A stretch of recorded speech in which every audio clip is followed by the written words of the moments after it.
j'aimerais beaucoup entendre une chanson des Platters. Où est-ce qu'on chantait, on dansait collé dans nos amours de jeunesse. Only you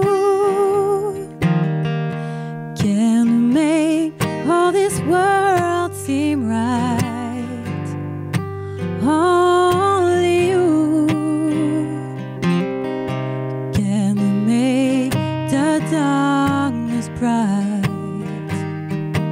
Only you and you alone can thrill me like you do and fill my heart with love for only you. Only you can make all this change in me, for it's true. You are my destiny. When you hold my hand, I understand the magic that you do. You're my dream come true, my one and only you. Only you can make all this change in me, for it's true. You are my destiny. When you hold my hand, I understand the magic that you do. You're my dream come true, my one and only you.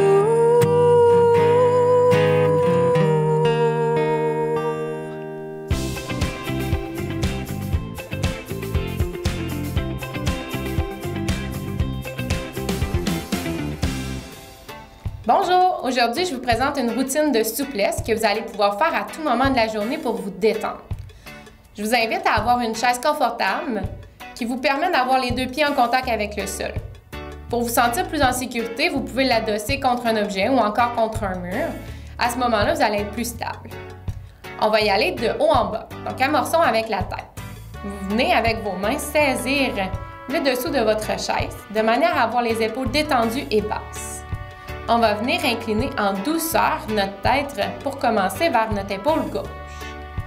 On pense à approcher notre oreille de notre épaule.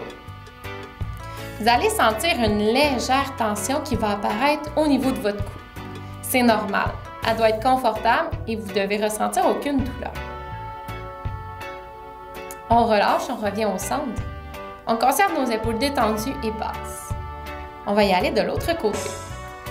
On incline la tête, on approche notre oreille de notre épaule. L'objectif, n'ont pas besoin de se toucher. Et on revient au centre. On va maintenant étirer les épaules. On vient placer une main sur notre épaule opposée. Avec l'autre main, on vient pousser notre coude vers nous. Vous devriez sentir un étirement, une tension qui se produit à l'arrière de votre épaule. Celle-ci doit être confortable, toujours aucune douleur. On relâche et on fait de l'autre côté. On apporte la main sur notre épaule et avec l'autre main, on vient appliquer une légère pression pour approcher notre coude de nous. Et on relâche. On va maintenant étirer le haut de votre dos et de vos épaules. Mains jointes, vous allez les pousser le plus loin devant vous. Vous devriez déjà sentir un étirement qui se produit à l'arrière de vos épaules et dans le haut de votre dos. Votre dos est droit et détendu. Pour avoir un meilleur étirement, on abaisse en douceur notre tête dans le rond de nos bras. Et on relâche. Le prochain étirement, on va venir étirer le côté de notre tronc.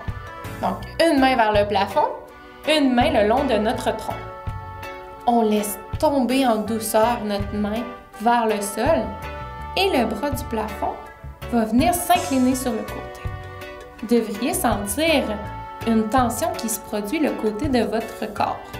C'est normal, aucune douleur. Pensez à respirer et à respecter vos limites. On y va maintenant de l'autre côté. On laisse tomber un bras vers le sol, un bras vers le plafond et on tente d'approcher nos doigts du sol. On regarde loin devant nous et on respire par notre ventre. Et on ramène au centre. On va maintenant étirer vos avant-bras. Un bras droit devant vous, on amène les doigts vers le sol. C'est possible que vous sentez déjà un étirement. À ce moment-là, conservez simplement la position. Si vous ne ressentez rien, prenez l'autre main et venez appliquer une légère pression au niveau de votre paume. Et on relâche. Gardez le bras tendu devant vous et maintenant on fait l'inverse. On amène les doigts vers le plafond. Avec votre main opposée, légère pression à l'intérieur. Vous devriez sentir une tension confortable, sans douleur. Et on relâche. On va y aller maintenant avec l'autre bras. On l'étire devant nous, on laisse tomber les doigts vers le sol. Encore une fois, c'est possible que vous sentez l'étirement. Si vous ne le ressentez pas, venez appliquer une légère pression sur le dos de votre main. On tient la position en douceur, sans douleur, et on relâche. Nous allons maintenant vers l'inverse, donc doigt vers le plafond, et on pousse à l'intérieur de notre main pour approcher le dos de celle-ci vers nous. Et on relâche. On y va maintenant avec vos jambes. Vous allez légèrement étirer une jambe devant vous.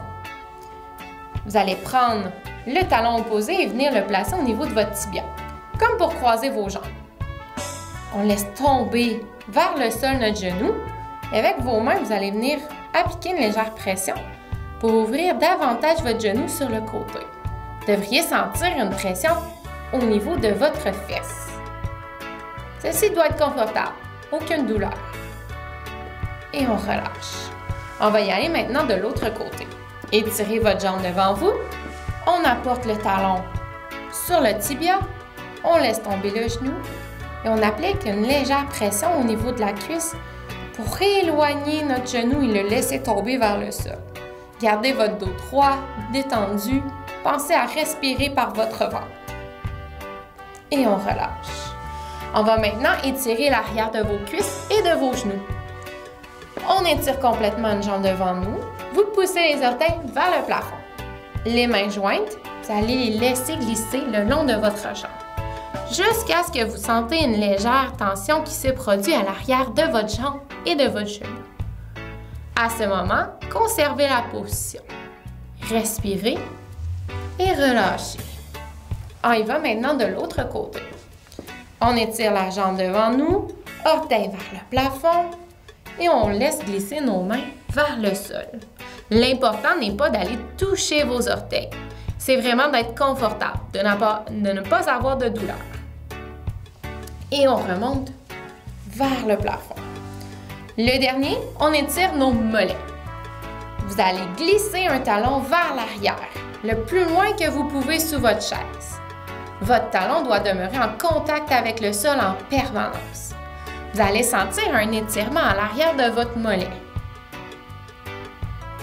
Toujours confortable, sans douleur, on y va à notre rythme. On y va maintenant avec l'autre jambe. On glisse le talon vers l'arrière jusqu'à ce que vous sentez une légère tension qui se produit dans votre mollet. Conservez la position. On respire par le ventre et on revient doucement à la position initiale.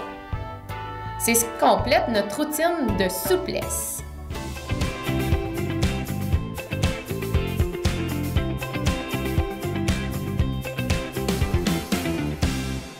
Bonjour, mon nom est André Morin. Je suis un nouvel arrivant, j'habite Grosse-Roche, j'ai 78 ans bien sonnés et j'ai l'intention de rester ici, sur le bord de la mer.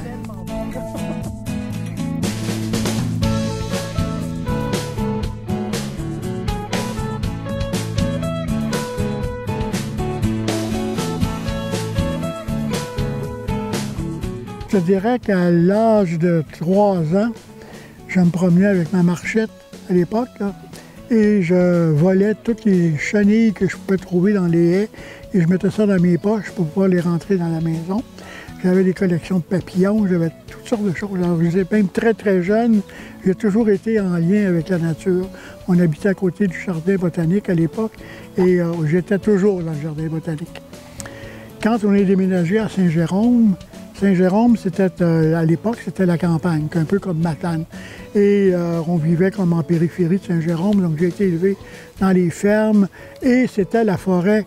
Quand on quittait Saint-Jérôme, partout où on allait, on était dans le bois, sur des lacs, des rivières. Et mon père était pêcheur, chasseur, donc je le suivais partout. Alors, j'ai commencé comme ça à me développer un amour intarissable pour la nature.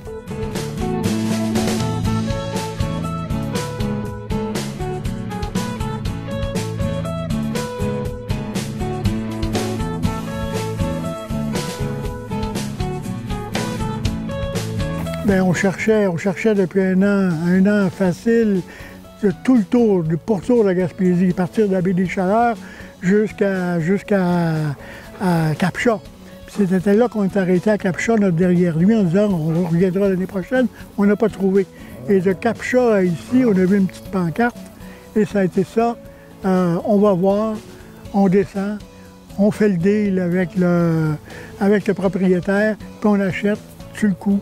Comme ça, il y avait un chalet, un terrain qui était assez grand, qui avait le bord de mer.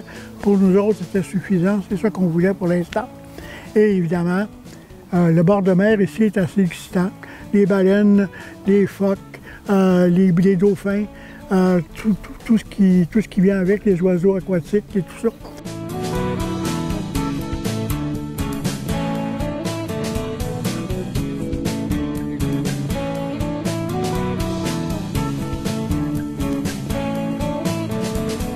À temps plein, ici, ça a commencé en 2008 quand on a bâti la grosse maison.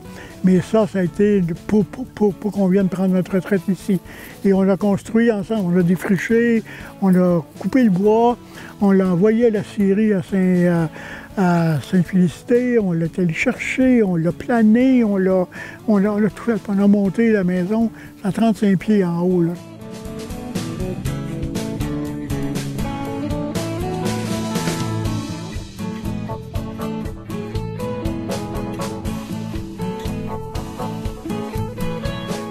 Puis, avec le temps, on s'est grillé d'animaux.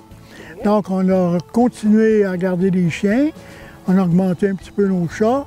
On a acheté des chevaux, des poules, puis on a eu des dindes sauvages.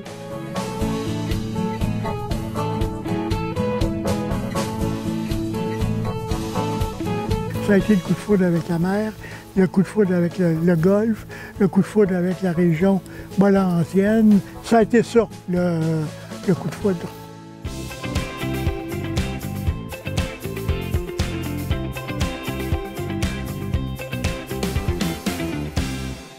Bonjour tout le monde. Aujourd'hui, on va s'attarder à la maltraitance financière envers les personnes aînées. Le 30 mai 2017, l'Assemblée nationale a adopté le projet de loi 115.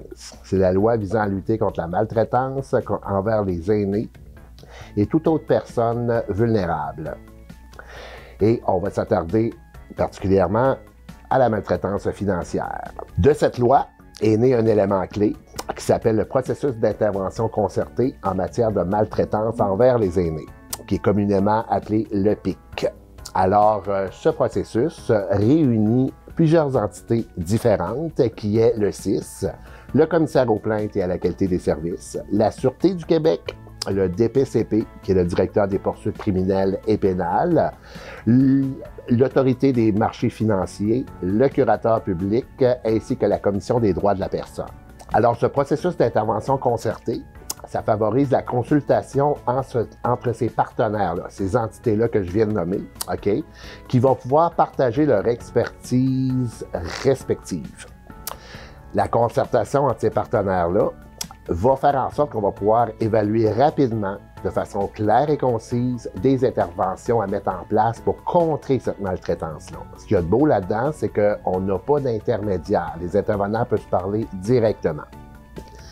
Mais d'abord et avant tout, il faut définir c'est quoi la définition de l'abus financier.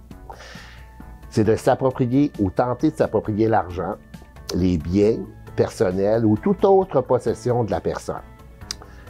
Facturer des services non requis, inclus dans un bail, mais qui ne sont pas rendus par le propriétaire. Détourner les fonds de la personne. Faire un usage abusif de l'argent et de la propriété de la personne. L'exploitation financière peut revêtir plusieurs visages. Il y a les arnaques amoureuses sur Internet, l'usage abusif d'une procuration bancaire, l'utilisation inappropriée d'une carte de débit par une autre personne, signature sous la pression de quelqu'un, vol de biens, vol d'argent, obtenir de l'argent d'une personne en utilisant la force ou la menace ou la contrainte, et vendre ou prendre des objets d'une personne sans lui demander la permission. Alors, comment l'entourage peut-il reconnaître les indices d'abus financiers?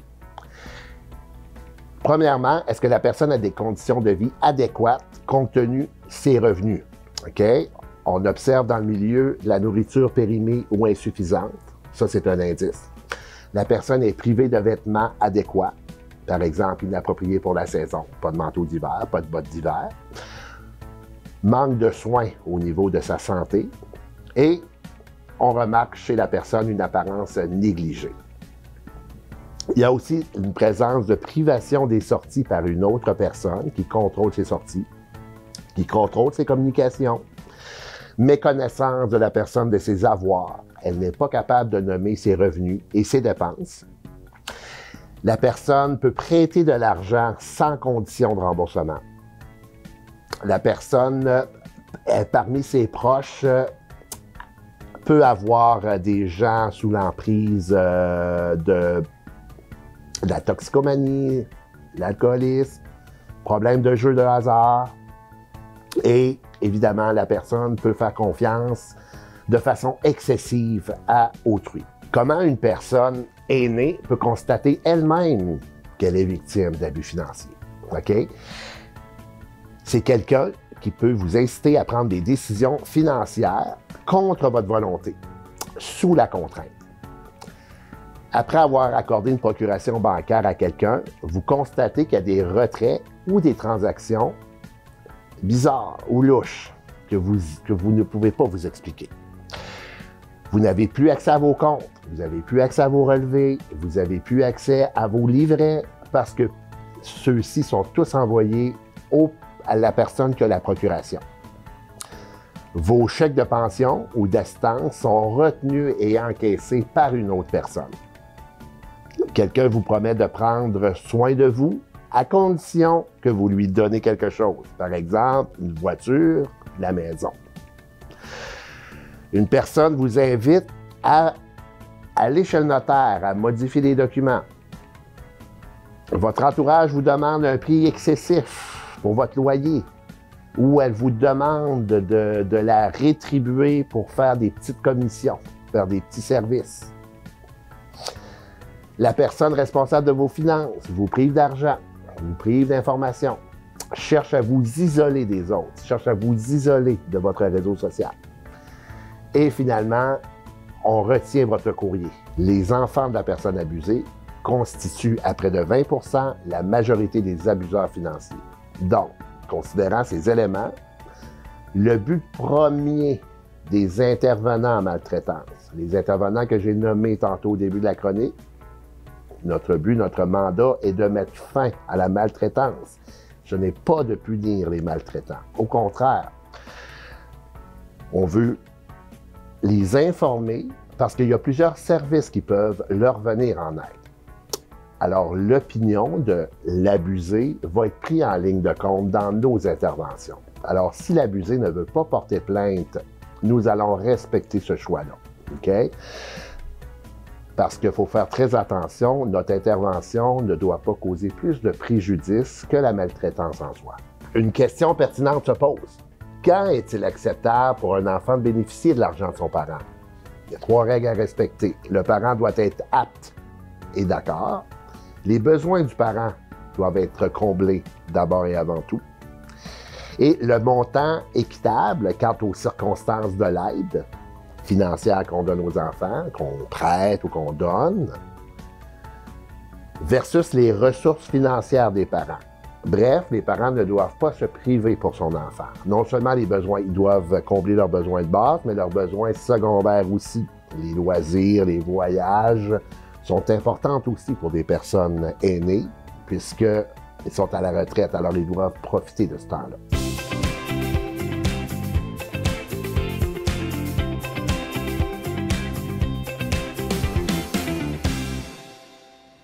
In illo tempore, dans ce temps-là, c'est comme ça qu'on disait, nos gens étaient des promeneux.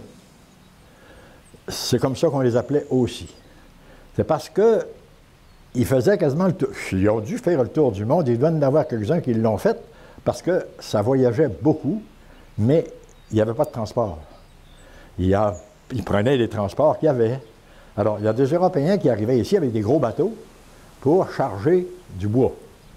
Alors, ils prenaient du bois de sciage, comme ils appelaient ça, et là, ils remplissaient le bateau, mais pendant qu'ils remplissaient ça, il y a des matelots du bateau qui descendaient à terre.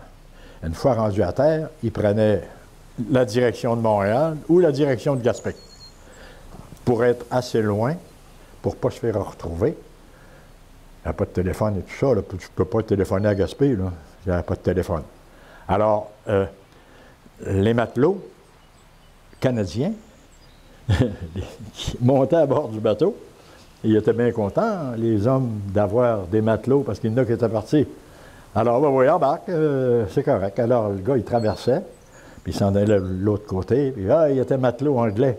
Mais pendant ce temps-là, ben, il apprenait à parler anglais, puis il avait son passeport de marin, et il devenait matelot. Et il pouvait faire beaucoup de choses là-bas, parce qu'il trouvait déjà beaucoup de choses. Comme disait un en revenant, il disait les petits Anglais sont plus intelligents que nous autres. Rendus haut de même, ils commencent à parler, puis ils parlent anglais tout de suite. Alors, c'était un petit peu niaiseux au début, mais ça se déniaise vite, le monde. Alors, il y en a un, lui, après avoir s'être promené beaucoup en Europe, il a décidé qu'il revenait faire un tour, il cherchait un bateau.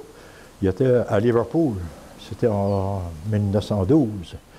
Il y avait un bateau qui s'appelait le Titanic. Alors, le bateau était presque prêt à partir. Il regardait rentrer le monde à bord de ça. Il a évalué qu'il pourrait embarquer dessus, c'était correct. Il a vu aussi que les matelots passaient par tel endroit, là. C'était... oui, il est rentré par là. Et il est arrivé quasiment dans les cuisines. Il a dit que « What do you do here? Qu'est-ce que tu fais ici? » Il parle anglais, lui. Il n'y a pas de trouble avec ça. Alors, il a répondu « Ben moi, j'étais cook chez les Price, j'étais showboy chez les Price à Matane. » Alors, le gars, il a été showboy. Il doit être capable de faire quelque chose. Les cuisines, c'est là. Alors, il est arrivé à la cuisine, enlève le gilet, met l'habit blanc de cuisinier, et puis, il était cuisinier sur le Titanic. Showboy. Et à un moment donné, quand le bateau est parti, un peu plus loin, rendu quasiment à Terre-Neuve, le soir, il allait faire ses lunchs, lui, là, beurre de pinot, puis avant de se coucher. Et il s'aperçoit que l'eau coule sur le plancher. Hey, l'eau coule, puis elle monte. Une toilette qui est brisée quelque part. Mais non, ça monte, elle monte, elle monte, elle monte. Et puis le bateau est penché, il y a un problème. Il part à la course. Et le voilà parti, il est sur le pont. Il saute à bord d'une chaloupe de sauvetage qui n'était pas encore envoyée à l'eau. Il y a un vieux monsieur et une vieille madame qui s'en viennent. La madame a sa sacoche comme ça. Voyant ça, lui, il dit « Regardez, madame, là, passez dans ici, là. » Il a fait rentrer la madame puis son vieux à bord de la chaloupe de sauvetage. La madame a pris sa sacoche, elle dit « Tiens, je vous donne ça. Hold this, I give you. » Hey, là, mon vieux, il a la sacoche, la madame, puis il voit descendre la chaloupe. Il se tire à l'eau, lui, là. Ah, on trouvera bien quelqu'un. Il est habitué à trouver quelque chose. Il trouvera bien un morceau de bois pour flotter jusqu'à ce qu'il vienne de me ramasser. Et effectivement, quand l'autre bateau est arrivé pour le ramasser, il était parmi les survivants qui surnageaient avec quelque chose en dessous du bras, plus la sacoche. Mais quand il a ouvert la sacoche, il y a eu une surprise, parce qu'il y avait plusieurs mille pièces là-dedans. Des pièces anglaises, évidemment, mais il est capable de changer ça. La ferme, il n'a pas dit un mois à personne, il est arrivé avec ça, il a débarqué à New York. Il a pris le train, il a payé avec de l'argent anglais, ça se faisait à l'époque. Puis, il est arrivé sur Manhattan, il a pris le long de la rivière, il s'est installé, il s'est fait bâtir une maison. Il a pu être obligé de travailler du reste de ses jours. Il a fini riche. Mais là, parlez-en pas parce que ça fait encore, il y en a encore de ses descendants qui ont de cet argent-là. On garde ça pour nous autres.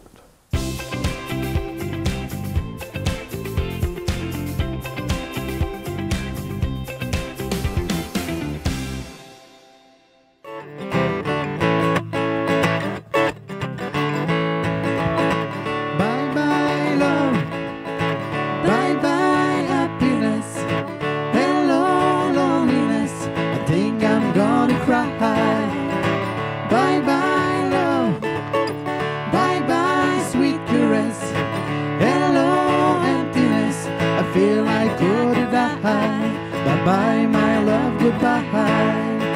There goes my baby, with someone new. She sure looks happy, I'm sure I'm blue. She was my baby, till I stepped in. Goodbye to romance, that might have been.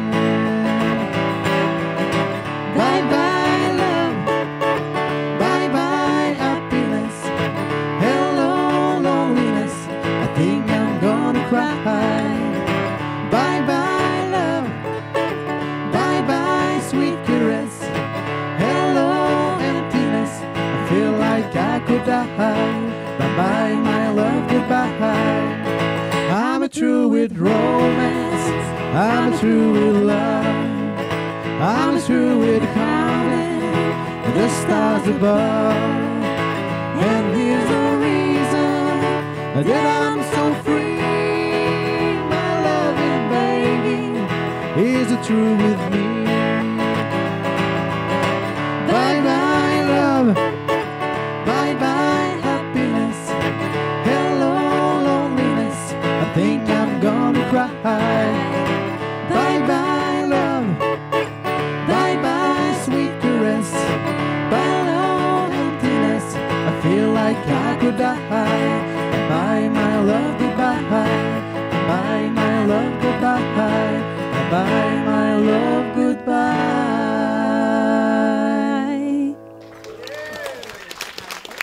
Merci, merci.